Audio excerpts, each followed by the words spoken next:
College time पर कई students को किसी हॉन्टेड जगह को एक्सप्लोर करने का मन होता है, पर क्या ऐसा करना उनके लिए ठीक है? कुछ ऐसी ही कहानी है एक कोरियन फिल्म 0.0 मेगाहर्ट्ज़ की, जो कि रिलीज हुई थी 2019 में, और आज के इस वीडियो में हम इसी फिल्म पर चर्चा करेंगे। So let's start the video.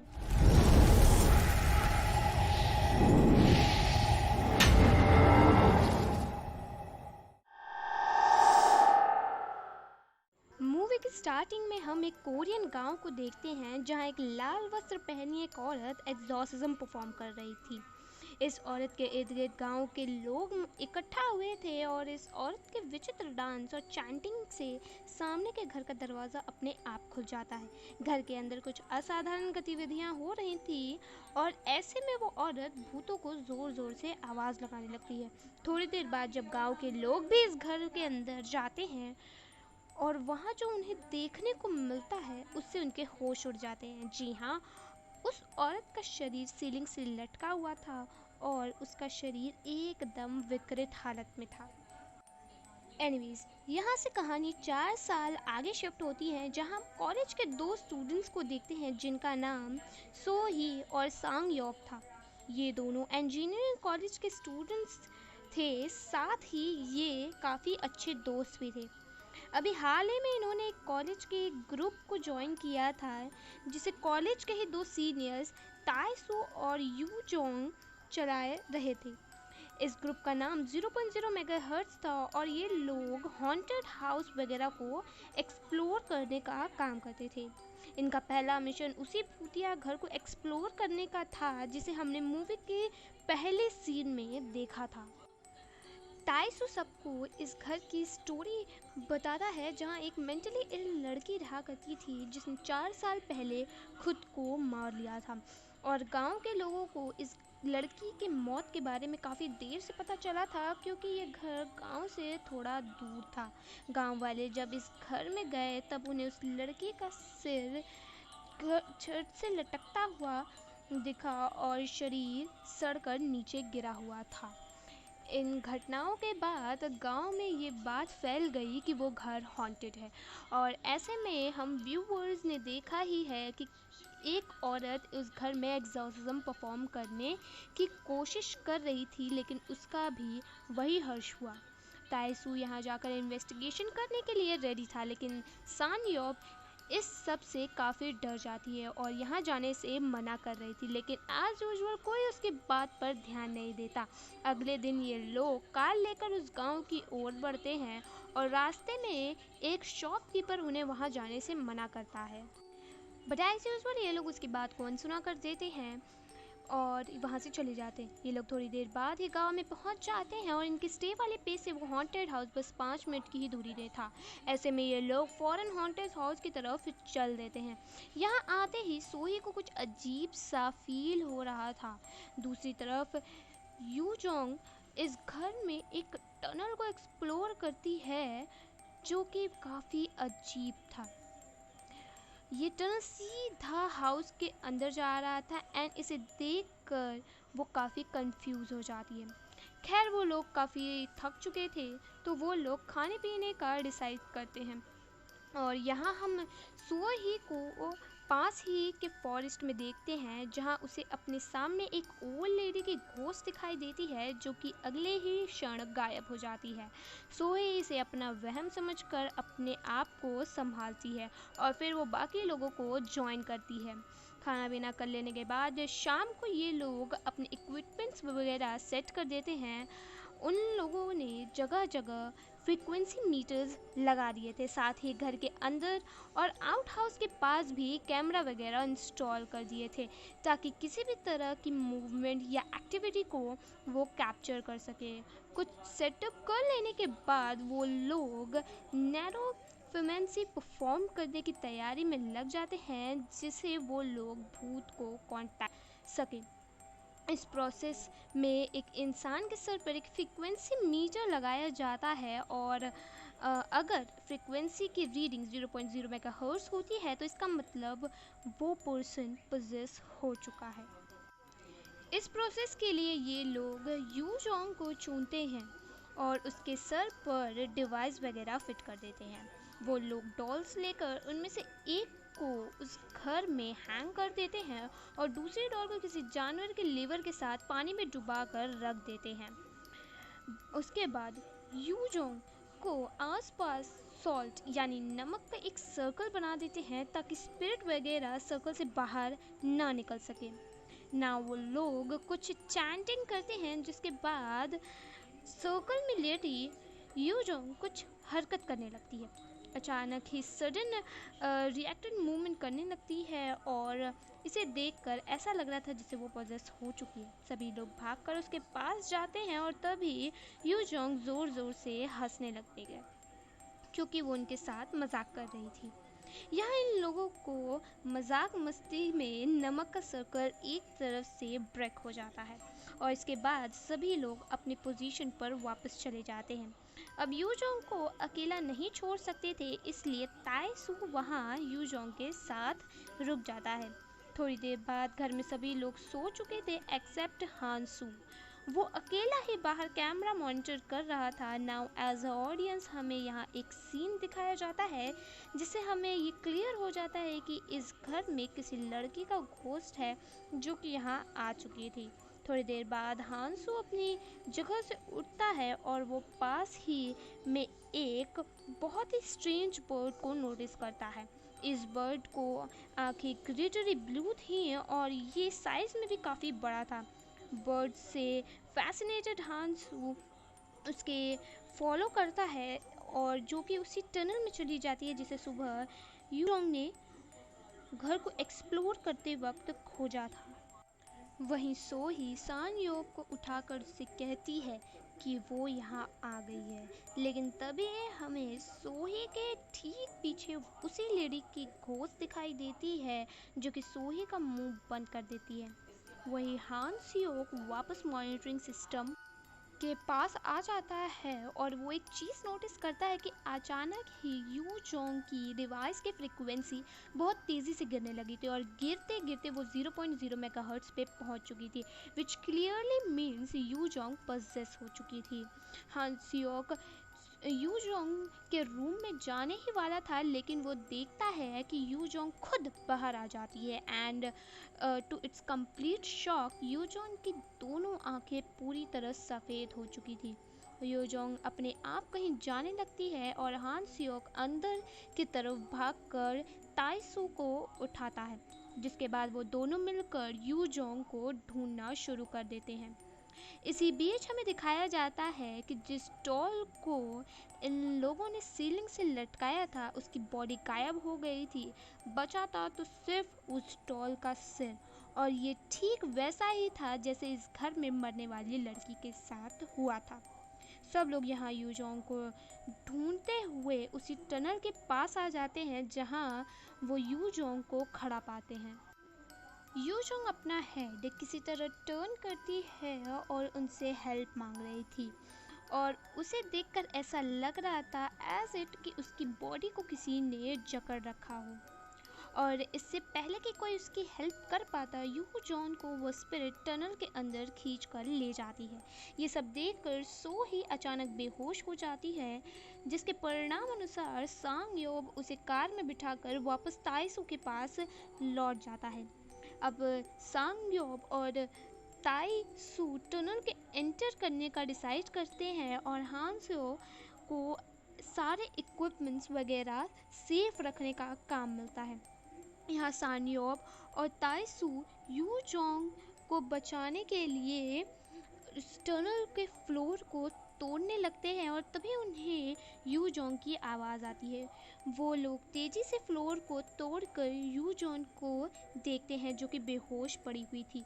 वो दोनों यू जोंग को उठाकर कार के पास ले जाते हैं और यहाँ यू जोंग को सोही के साथ बिठा दिया जाता है, लेकिन तभी सोही को होश आ जाता है और वो उन लोगों से कहती है कि क्या तुम लोगों ने डॉल को जला दिया। हांसू पूछता है ऐसा करने की क्या ज़रूरत है, लेकिन सोही और भी ज़्यादा अग्रेसिव होकर कहती है कि डॉल जला देना है। ये कहते ही हांस्यो घर के अंदर ज़रूर जाता है, लेकिन वो डॉल को जलाता नहीं बल्कि बाहर आकर सबसे झूठ बोल देता है कि उसने डॉल को जला दिया। इसके बाद वो लोग फ़ौरन हॉस्पिटल पहुँच को यूजोंग को एडमिट करवा देते हैं, जहाँ ताइसू यूजोंग के साथ ही रुकने का डिसाइड किया और बाकी सभी लोग अपने अपने होटल रूम के लिए निकल जाते हैं। हान सियोक यहाँ एक रूम में बैठकर उस हॉन्टेड हाउस की रिकॉर्डिंग को देख रहा था, और यहाँ वो इस रिकॉर्डिंग को देखकर यूजोंग और ताइसू को अब्यूज़ करने लगता है। और ऐसा इसलिए क्योंकि वो यूजोंग को पसंद करता था और वो यूजोंग को ताइसू के साथ देखकर जेलस फील कर रहा था। यहाँ रिकॉर्डिंग ख़त्म करने के बाद हान सियोक एक प्रोड्यूसर को कॉल करता है, और यहाँ हमें पता चलता है कि हान सियोक वो सभी रिकॉर्डिंग को बेचकर अपने फ्रेंड्स का प्रोजेक्ट वर्क बर्बाद करने के लिए तैयार था। प्रोड्यूसर हान सियोक को जो रेट बताता है, हान सियोक उससे डबल रेट बताता है। यहाँ हान सियोक कहता है कि अगर उसे उसकी मुंह मांगे कीमत नहीं मिली तो वो ये सारे फुटेज किसी न्यूज़ चैनल को दे देगा। वहीं दूसरी ओर सान योब जब अपने रूम में सो रहा होता है, तब उसे चोकिंग सेंसेशन होने लगती है और अचानक उसकी आंख खुलती है। वो अपने ऊपर एक छोटे बच्चे का घोस्ट देखता है जो कि उसका गला घोट रहा था। अगली सुबह हान सियोक हॉस्पिटल पहुंचता है और यूजोंग के रूम में आकर वो ताइसू को देखता है जो कि पूरी रात से सोया नहीं था। हान सियोक ताइसू को आराम करने के लिए भेज देता है एंड सेइंग कि वो अब यूजोंग का ख्याल रखेगा। ताइसू के यहाँ से जाते ही हान सियोक यूजोंग के साथ पास जाता है और इसके साथ फिजिकल होने की कोशिश करता है। इसी बीच यूजोंग की आंख खुल जाती है और ये देखकर हान सियोक घबरा जाता है और वो यूजोंग से कहता है कि वो काफ़ी लंबे समय से उसे पसंद करता है वगैरह वगैरह। यूजोंग का कोई रिप्लाई नहीं आता और ऐसा देखकर वो उसे किस करने की कोशिश करता है, लेकिन यहाँ एज एन ऑडियंस हम नोटिस करते हैं कि यूजोंग की पूरी आँख वाइट टर्न हो गई थी, विच मीन्स कि वो पजेस थी। इसके बाद पजेस यूजोंग हान सियोक को जान से मार देती है। नेक्स्ट सीन में हम सोही और सान योप को साथ में कुछ बातें करते हुए देखते हैं कि तभी उन्हें हॉस्पिटल से कॉल जाती है और वो लोग तुरंत हॉस्पिटल पहुंच जाते हैं, जहां वो लोग देखते हैं कि यूजोंग कम्प्लीटली रिकवर कर चुकी थी और वो इस तरह रिएक्ट कर रही थी एज इफ लास्ट नाइट उसके साथ कुछ हुआ ही नहीं। फिर इसके बाद वो लोग यूजोंग को लेकर अपने साथ होटल आ जाते हैं और जहां वो चारों अपने अपने रूम में चले जाते हैं। थोड़ी देर बाद हम यूजोंग और ताइसू को देखते हैं जहाँ वो दोनों इंटीमेट होने जा रहे थे कि तभी यूजोंग पजेस हो जाती है। ताइसू यूजोंग को ऐसा देखकर बहुत डर जाता है और अपनी कार लेकर कहीं निकल जाता है। रास्ते में ताइसू रोते हुए ड्राइव कर रहा था और तभी उसके कार के सामने एक लड़की की घोस्ट आ जाती है, जिसे देखकर ताइसू डिस्ट्रैक्ट हो जाता है और उसका एक एक्सीडेंट हो जाता है जिसकी वजह से उसकी मौत हो जाती है। दूसरी तरफ सान यो को यूजोंग की कॉल आती है और वो उसे अपने रूम में बुलाती है। यूजोंग को सान योप को पोजेस हालत में देखता है और तभी यूजोंग अपना मुंह ओपन करती है और देखते ही देखते वो उसे छोटे बच्चे में कन्वर्ट हो जाती है, जिसे हमें उसे आज सान योप के रूम में देखा था। At this point in the story हमें सान योप के पास्ट के बारे में एक डिटेल पता चलती है और इस डिटेल के हिसाब से ये घोस्ट दरअसल सान योप के बड़े भाई का था। जी हाँ दोस्तों, बचपन में सान योप के बड़े भाई का एक्सीडेंट हो गया था और सिंस सान योप उस समय बहुत छोटा था तो वो अपने भाई की कोई हेल्प नहीं कर पाया और वो डर कर भाग गया, जिस वजह से उसके भाई की मौत हो गई। सान योप सारी ज़िंदगी इसी गिल्ट में जीता आया है कि अगर वो अपने भाई की हेल्प कर देता तो शायद उसकी जान बचाई जा सकती थी। यहाँ कोई कंफ्यूज मत होइएगा कि ये जो घोस्ट है शायद वो सान योप के भाई का है, ऐसा नहीं है। ये वही स्पिरिट है, लेकिन इस स्पिरिट के किसी पर्सन के डीपेस्ट गिल्ट को यूज़ करके उस पर्सन को इतना इमोशनली वीक करती है एंड देन उसे जान से मार देती है। तो इस केस में सान योप का डीपेस्ट गिल्ट थी उसके भाई की रिलेटेड, इसलिए वो उसके भाई के भेस में उसके सामने आई थी। एनीवेज कैमरा सोही पर फोकस करता है, जहां हम देखते हैं कि सोही हान स्योक के लैपटॉप को उसी हॉन्टेड हाउस की फोटोज देख रही थी जिसमें उसने देखा कि यू जोंग को वो स्पिरिट पोजेस कर लेती है। दूसरी तरफ सांग योग को उस स्पिरिट ने इतना इमोशनली वीक कर दिया था कि वो खुद को मारने की सोचता है, लेकिन इससे पहले कि वो ऐसा कर पाता सो ही यहाँ आ जाती है और उसे रोक लेती है। इसके बाद उन लोगों को होटल के रिसेप्शन से कॉल आती है, जिससे उन्हें पता चलता है कि हान स्योक का मृत शरीर पूल में पाया गया है, और साथ ही उन्हें ठीक तभी पता चलता है कि ताई सू की भी मौत हो चुकी है। इन दोनों की मौत के बाद सो ही यू जोंग और सान योप को एक साथ बात कर रहे होते हैं, और जहां सो ही बताती है कि उसके पेरेंट्स एग्जॉसिस्ट थे और वो इन्हीं तरह की चीज़ों को देखते हुए बड़ी हुई है। वो बताती है कि वो यू जोंग को एग्जॉर्सिज्म करके उस स्पिरिट से उसे फ्री करा सकती है, लेकिन उसके लिए उन्हें उसी हॉन्टेड हाउस में जाना होगा ताकि वो उस स्पिरिट को वहाँ आसानी से बुला सकें। इसके बाद वो तीनों उसी हॉन्टेड हाउस में पहुंच जाते हैं और एग्जॉर्सिज्म की तैयारी शुरू कर देते हैं। अब यहाँ हमें पता चलता है कि सो ही एग्जॉर्सिज्म अकेले नहीं कर रही थी, बल्कि यहाँ उस ओल्ड लेडी की घोस्ट भी उसके साथ थी, जो कि स्टार्टिंग से ही उसे गाइड करती आ रही थी। जी हाँ दोस्तों, दरअसल ये घोस्ट सो ही की ग्रैंड मदर की थी, जो कि उसे प्रोटेक्ट कर रही थी। और उस दिन कार के अंदर सोही की को उसकी ग्रैंड मदर ने ही बताया था कि उन्हें उस डॉल को जलाना होगा। आगे हम देखते हैं कि ग्रैंड मदर की स्पिरिट सोही के अंदर आ जाती है, जो कि कुछ चैंटिंग वगैरह करके यू जोंग के अंदर से उस इविल स्पिरिट को निकालने के लिए कहती है। यू जोंग पोजेस होकर अनकंट्रोलेबली मूवमेंट करने लगती है और सो ही डॉल को जलाना स्टार्ट कर देती है, जैसे इविल स्पिरिट यू जोंग को हवा में ऊपर उठा देती है और उसे सॉल्ट सर्कल से बाहर निकाल देती है। इसके बाद यू जोंग एक गाढ़े ब्लैक लिक्विड को वॉमिट करती है और सोही बहुत ट्राई करती है कि वो उस इविल स्पिरिट पर कंट्रोल पा सके, लेकिन यू जोंग बहुत चिल्लाती है, जिसे सुनकर सांग योप अंदर आ जाता है और तभी उसे यू जोंग की जगह पर अपना बड़ा भाई दिखने लगता है। ना उसे बचाने के लिए ऑब्वियसली सांग योप सोही पर ही अटैक कर देता है। इसी बीच हम देखते हैं कि यू जोंग के मुंह से वो इविल स्पिरिट बाहर आती है, जो कि बहुत ही स्कैरी थी। सब लोग भागने की कोशिश करते हैं, लेकिन वो इविल स्पिरिट सांग योप को पकड़ लेती है और उसे उसी टनल में ले जाने लगती है। यहाँ सांग योप के हाथ में वो डॉल लग जाती है, जिसे हान स्योक ने जलाने के बजाय वहीं फेंक दिया था। सांग योप इसी तरह उस डॉल को जला देता है, जिससे कि वो स्पिरिट वहीं पर जलकर खत्म हो जाती है। इसके बाद सांग योप सोही और यू जोंग यहाँ से निकल जाते हैं, और जहाँ से यह कहानी थोड़ी आगे बढ़ती है, जहाँ हम देखते हैं कि सब कुछ ठीक हो चुका था और अब वो लोग एक नॉर्मल लाइफ जीने लगे थे। हम लोग सांयोप और सोही को साथ देखते हैं, जहाँ सांयोप सोही को बताता है कि वो अपने साथ हुई घटना पर एक नॉवल लिख रहा है और जल्दी वो इस नॉवल को पब्लिश भी करा देगा।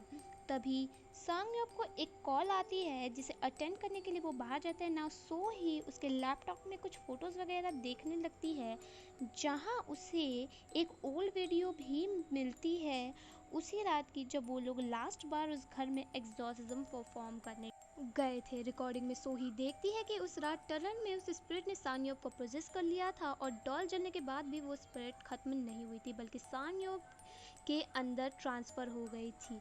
तभी पीछे से सांगयोप का हाथ सोही के कंधे पर आता है और ये फिल्म यहीं पर ख़त्म हो जाती है।